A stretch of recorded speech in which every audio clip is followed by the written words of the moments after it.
Assalamualaikum warahmatullahi wabarakatuh. Izin memperkenalkan diri, kami dari kelompok 3 PSTIB dengan sistem Smart Irrigation. Saya Nabila Chairnisa dengan NPM 231506122. Nama saya Tommy Arya Fisa, NPM 231506110. Nama saya Natara Dika Rauf, NPM 231506102. Di sini kami akan menjelaskan mengenai progres kami di minggu ini. Di sini saya mendesain database yang akan digunakan. Nama databasenya itu adalah IrigoDB. Di sini terdapat 8 tabel. Yang pertama, di sini ada tabel device yang digunakan untuk menyimpan semua perangkat yang terhubung ke sistem, yaitu ada sensor soil moisture, kemudian ada sensor cahaya, ada sensor ultrasonic, dan juga ada water pump. Tabel ini memiliki atribut ID sebagai primary key, kemudian ada name yang berisi nama perangkatnya, nama sensornya. Kemudian, di sini terdapat tabel soil moisture logs yang digunakan untuk mencatat nilai kelembapan tanah dari sensor soil moisture-nya. Tabel ini memiliki atribut ID sebagai primary key. Kemudian ada device ID yang akan menghubungkan log dengan sensor soil moisture-nya. Kemudian terdapat atribut moist value yang digunakan untuk mencatat tingkat kelembapan tanah saat ini saat sensor tersebut mendeteksi. Kemudian di sini terdapat created at yang akan mencatat waktu setiap saat sensor tersebut membaca. Kemudian di sini terdapat tabel watering logs yang digunakan untuk mencatat semua aktivitas penyiraman yang dilakukan oleh water pump. Tabel ini memiliki atribut ID sebagai primary key, kemudian ada device ID yang akan menghubungkan log ini dengan water pump, kemudian ada duration MS yang akan mencatat durasi penyiraman dalam waktu milisecond. Kemudian di sini terdapat atribut manual yang akan menandakan apakah penyiraman ini dilakukan secara manual atau otomatis. Kemudian di sini terdapat atribut created at yang akan menyimpan waktu penyiraman ini. Kemudian di sini terdapat tabel water containers yang akan menyimpan data fisik dari wadah yang digunakan dengan dia membaca dengan menggunakan sensor ultrasonik untuk mengukur tinggi airnya. Jadi, tabel ini itu mempunyai atribut ID sebagai primary key, kemudian ada device ID untuk menghubungkan wadah tersebut dengan sensor ultrasoniknya. Kemudian di sini terdapat atribut height centimeter untuk mengukur tinggi wadah dengan sentimeter. Kemudian di sini terdapat capacity liters yang akan menghitung kapasitas total air dalam liter. Kemudian di sini terdapat water capacity log. Di sini ada yang akan mencatat kondisi air di wadahnya. Dia ini memiliki atribut ID sebagai primary key. Kemudian terdapat container ID yang akan menghubungkan log ini dengan wadahnya. Kemudian terdapat atribut current height centimeter. Ini itu digunakan untuk menunjukkan tinggi air saat ini dalam sentimeter. Kemudian di sini terdapat current liters. Di sini untuk mencatat volume air yang tersisa di wadah tersebut dalam liter. Kemudian di sini ada created at digunakan untuk menyimpan waktu pencatatannya. Kemudian di sini terdapat double light intensity logs yang digunakan untuk menyimpan data intensitas cahaya dari sensor cahayanya. Di sini ada atribut ID sebagai primary key, kemudian ada device ID yang akan menghubungkan log ini dengan sensor cahayanya. Kemudian di sini terdapat atribut lux yang digunakan untuk mencatat nilai intensitas cahaya saat sensor ini mendeteksi. Kemudian di sini terdapat created at yang digunakan untuk menyimpan waktu pencatatannya. Lalu di sini terdapat eh, tabel watering config yang digunakan untuk menyimpan pengaturan penyiraman otomatis. Jadi di sini ada atribut ID sebagai primary key. Kemudian di sini ada min soil moisture percent Ini digunakan untuk menyimpan ambang batas kelembapan tanahnya. Kemudian di sini terdapat duration ms untuk mencatat untuk menyimpan durasi penyiramannya dalam milisecond. Kemudian di sini terdapat automated yang digunakan untuk menandai apakah mode otomatis penyiramannya ini aktif atau tidak. Kemudian di sini ada tabel water capacity config yang akan menyimpan data minimal water capacity persen ini, yaitu ambang batas minimal sisa air agar saat sistem ini mendeteksi airnya tinggal sedikit, itu akan dikirimkan sebuah notifikasi untuk pengisian wadah air tersebut. Nah, untuk bagian saya sendiri, untuk progres minggu ini saya sudah menambahkan sensor ketiganya, yaitu sensor cahaya. Untuk membaca intensitas cahaya, yaitu sensor BH1750. Bisa dilihat di sini. Oke. Nah, selain menambahkan sensor, saya juga sudah menambahkan atau membuat source code untuk retensinya. Kemudian untuk selain source code dari sensor intensitas cahayanya untuk membacanya, di sini saya juga sudah eh, mengkoneksikan atau menghubungkan eh, note MCU-nya ke backend-nya. Di mana backend-nya saya menggunakan Express.js dan komunikasinya menggunakan MQTT. Nah, bisa dilihat di sini untuk source code-nya. Saya sudah menambahkan SSID yang dimana note MCU-nya akan terhubung ke WiFi. Kemudian ada IP-nya, IP dari servernya, MQTT servernya, dan MQTT port-nya. Nah, jadi setiap ada pembacaan sensor, langsung akan dikirimkan. Misalnya di sini ada ultrasonic, di sini pertama akan ada proses pembacaan ultrasonicnya, kemudian diproses datanya diubah ke sentimeter. Setelah mendapatkan data raw datanya di sini, data yang sudah diproses ya, di sini akan dipublish langsung ke eh, klien. Kliennya di sini adalah device slash satu slash ultrasonic. Yang dimana untuk semua, yang dimana untuk servernya, server yang subscribe di sini akan mendapatkan data pembacaan sensor tersebut. Begitu pula dengan eh, sensor soil moisture atau sensor kelembapan tanah. Di sini ada pembacaan. Setiap ada nilai kelembapan tanah yang dibaca, maka akan dipublish ke server atau perangkat yang subscribe. Begitu pula dengan cahayanya juga di sini.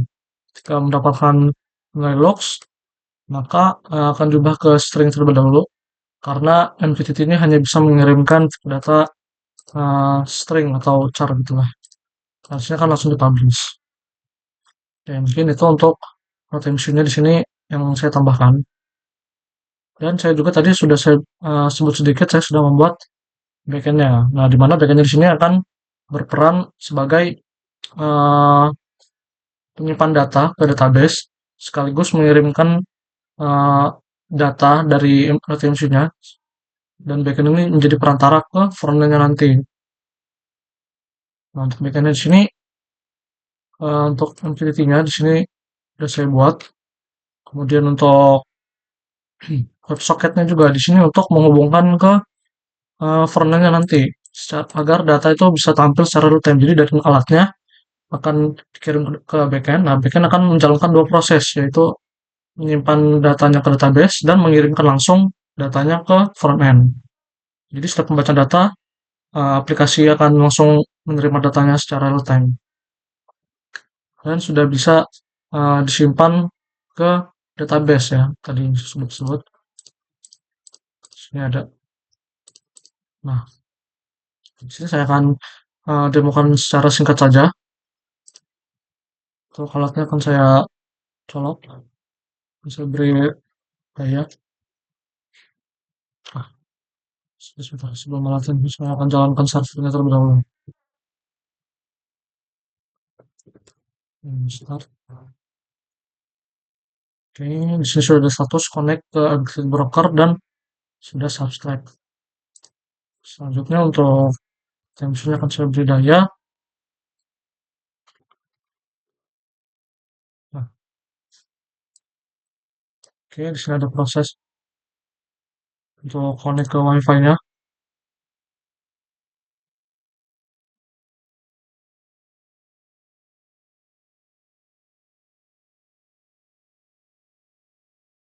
Sebentar.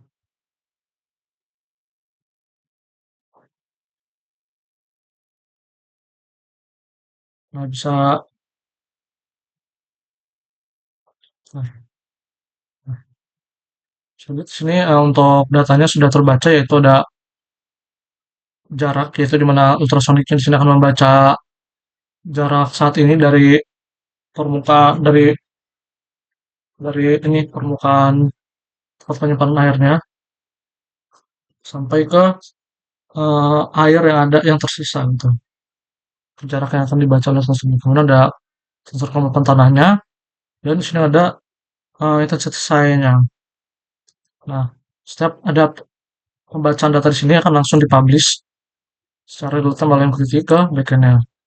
Nah, bisa lihat di sini untuk backend-nya di log-nya di sini ada muncul data yang diterima dari MQTT.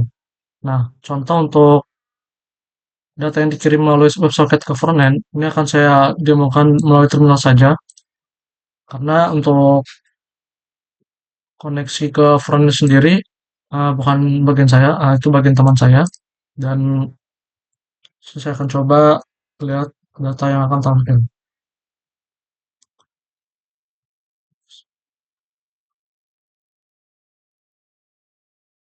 Sebentar. Oke, kemudian saya coba menerima data dari WebSocketnya.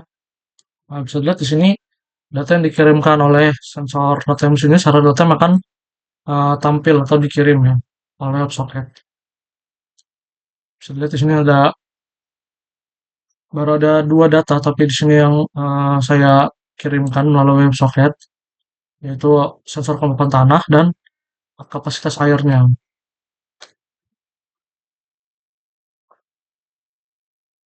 Mungkin ya sama untuk database sendiri di sini sudah tersimpan ya untuk datanya sendiri. Di sini ada contohnya water kapasitas airnya.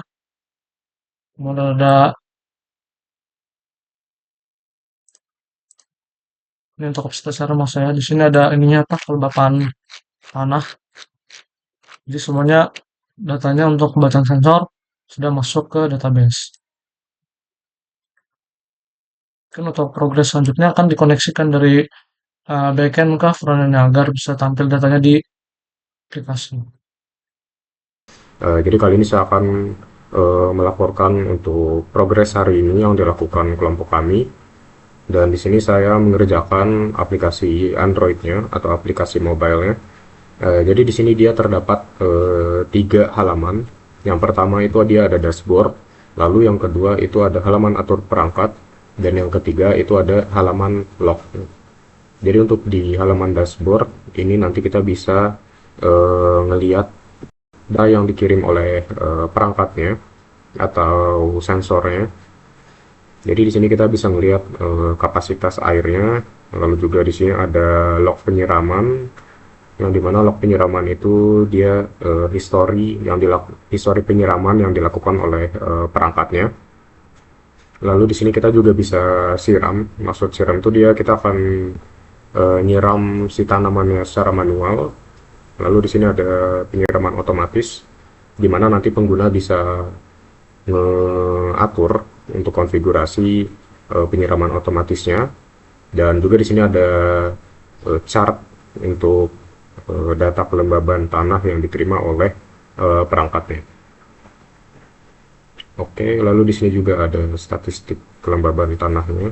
Jadi dia nampilin chart untuk histori kelembaban tanahnya. Lalu di sini ada halaman atur perangkat, di mana di atur perangkat ini kita bisa konfigurasi penyiramannya. Misalkan di sini kalau misalkan kita ingin mengaktifkan penyiraman otomatisnya, di sini kita nanti bisa mengaktifinnya. Lalu di sini juga ada minimum kelembaban tanah, yang dimana nanti minimum kelembaban tanah ini akan digunakan untuk fitur penyiraman otomatisnya. Lalu di sini ada reminder penyiraman. Jadi kalau misalkan penggunanya nanti menonaktifkan fitur penyiraman otomatis dan fitur reminder penyiramannya itu nyala, nanti pengguna akan mendapatkan notifikasi untuk menyiram tanamannya. Kalau misalkan minimum kelembaban tanahnya, kelembaban tanahnya itu sudah sama dengan atau kurang dari minimum kelembaban tanah yang udah diatur. Lalu di sini ada juga durasi penyiraman, di mana nanti pengguna bisa ngatur durasi setiap penyiraman. Lalu di sini ada juga kapasitas air, yang dimana kita bisa menerima reminder untuk mengisi ulang air yang digunakan pada perangkatnya. Kalau misalkan kapasitas airnya itu sudah menyentuh angka minimum yang sudah kita atur di sini. Lalu di sini ada halaman log atau catatan di sini. Jadi nanti kita bisa melihat history dari data kelembaban tanah, lalu juga ada penyiraman dan juga kapasitas air. Jadi di sini mungkin saya langsung akan demo aja untuk aplikasi yang udah dibuat untuk progres minggu ini. Jadi ketika kita buka nanti akan ada splash screen, lalu kita akan masuk ke dashboard nih. Jadi nanti di sini kita bisa milih untuk perangkat yang ingin kita atur atau ingin kita lihat. Dan di sini nanti dia data-datanya, dan di sesi kontrol perangkat ini kita bisa melihat kapasitas air yang ada pada perangkatnya.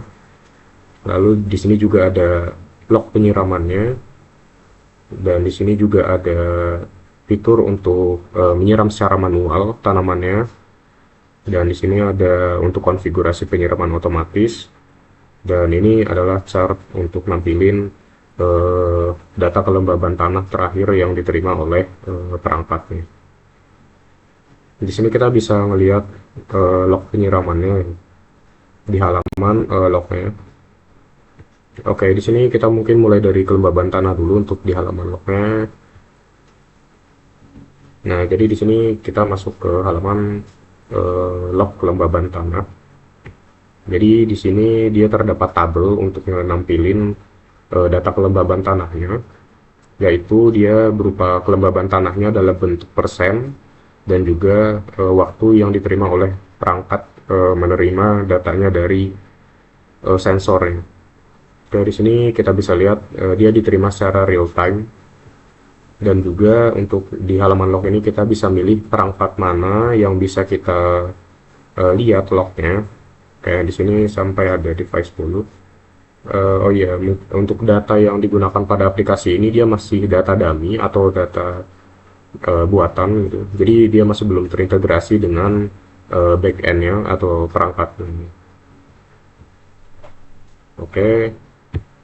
Lalu selanjutnya itu ada halaman log penyiraman, yang dimana dia mencatat history penyiraman yang dilakukan oleh device-nya di sini. Dan untuk data yang ditampilin itu dia ada durasi atau durasi penyiramannya, lalu ada jenisnya, apakah dia penyiramannya dilakukan secara otomatis atau manual, lalu ada volume air yang digunakan untuk penyiramannya, dan di sini ada waktu penyiramannya. Dan di sini kita juga bisa ngefilter apakah kita ingin melihat data penyiraman yang jenisnya itu otomatis atau yang manual. Oke, dan juga kita bisa melihat kita bisa memilih timestamp berupa harinya. Kalau misalkan di sini kita lihat yang kemarin, nanti dia akan tampil log atau catatan penyiraman yang kemarin. Oke, lalu lanjut ke halaman log kapasitas air. Di sini jadi dia ada nampilin tabel dengan kolomnya. Di sini ada sisa tinggi airnya yang ada pada perangkatnya, lalu juga ada liternya, dan juga di sini ada waktu pencatatannya. Untuk liternya di sini mungkin terlalu besar ya, karena ini dia menggunakan data dummy, dia masih belum menggunakan data langsung dari perangkatnya. Dan di sini juga sama, kita bisa melihat kita bisa memilih timestampnya. berdasarkan hari. Oke, lalu kita lanjut ke halaman atur perangkat. Jadi di halaman atur perangkat ini kita bisa ngatur atau ngekonfigurasi si perangkatnya. Di sini misalkan untuk penyiraman kita bisa otomatis atau manual, bisa kita nyalakan dan juga bisa kita matikan di sini. Lalu juga kita bisa ngekonfigurasi minimum kelembaban tanah untuk fitur penyiraman otomatisnya. Jadi kalau misalkan di sini dia kelembaban tanahnya itu di bawah atau sama dengan 40%, nanti si perangkatnya akan secara otomatis menyiram tanamannya. Dan di sini kita juga bisa atur, misalkan minimum kelembaban tanahnya itu dia di 45%. Nanti dia kalau misalkan kelembaban tanahnya di 45 atau kurang, maka perangkatnya nanti akan secara otomatis menyiram tanamannya. Lalu di sini kita juga bisa menerima reminder penyiramannya. Jadi kalau misalkan si penyiraman otomatisnya ini mati, itu nanti kita akan mendapatkan notifikasi reminder untuk menyiram tanaman. Kalau misalkan kelembaban tanahnya itu dia di bawah atau sama dengan minimum kelembaban tanah yang sudah kita atur. Lalu di sini kita juga bisa ngekonfigurasi durasi penyiramannya. Jadi misalkan kita ubah ke 4 detik. Jadi setiap penyiraman itu dia akan dilakukan selama 4 detik. Dan di sini ada kapasitas air, jadi kita bisa memilih apakah kita ingin mendapatkan notifikasi kalau misalkan kapasitas airnya itu udah di bawah atau sama dengan dari minimum kapasitas air yang sudah kita atur. Jadi kalau misalkan di sini kita kapasitas airnya itu sudah 40%, nanti kita akan mendapatkan notifikasi untuk mengisi ulang air pada perangkat yang digunakan. Oke, mungkin itu saja untuk demo aplikasinya. Mungkin itu saja untuk presentasi progres kelompok kami untuk minggu ini. Wassalamualaikum warahmatullahi wabarakatuh.